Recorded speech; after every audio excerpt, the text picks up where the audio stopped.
शिवतारेंना त्यांची लायकी दाखवल्याशिवाय शांत बसणार नाही, अमोल मिटकरींचा विजय शिवतारेंना या शब्दात इशारा आहे। अजित पवारांवर भुंकण्याचा प्रयत्न शिवतारेंनी करू नये अशा शब्दात मिटकरी यांनी टीका केली आहे। तर विजय शिवतारेंना जशास तसं उत्तर द्यायला आम्ही खंबीर आहोत, रुपाली ठोंबरेंचा विजय शिवतारेंवर पलटवार आहे।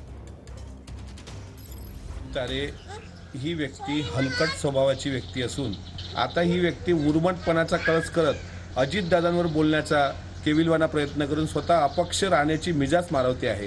काल आम्ही महाराष्ट्राच्या मुख्यमंत्र्यांना विनंती केली प्रांताध्यक्षांनी की याला आवरा, आणि जर हा आवरलाच जात नसेल तर याची अवकात, याची लायकी आणि येणाऱ्या लोकसभेमध्ये यांनी याचं डिपॉझिट वाचून दाखवावं, ही राष्ट्रवादी काँग्रेस पक्षाचं त्याला चॅलेंज आहे। तू अजितदादावर भुंकण्याचा प्रयत्न करू नकोस। तुझा उन्मत्तपणा, तुझा उर्मटपणा, तुझा हलकटपणा हा अख्ख्या महाराष्ट्राने पाहिलेला आहे।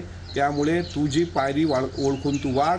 राष्ट्रवादी काँग्रेस पार्टी विजय शिवतारेला त्याची अवकात दाखवल्याशिवाय शांत बसणार नाही। आम्ही आतापर्यंत बोलत नव्हतो कारण का महायुतीमध्ये आम्ही एकत्र आहोत। एक महायुतीचे जे ज्येष्ठ आमचे नेते त्यांनाही विनंती केली की शिवतारेंना आवरा, पण शिवतारे आवरत नसेल तर त्यांना त्यांनी दिलेलं जशास तसं उत्तर द्यायला ऑलरेडी अजितदादा खंबीर आहेत। आता त्यांचं या अपक्ष उभं राहिलं तर डिपॉझिट जप्त होईल एवढं त्यांनी लक्षात ठेवलं।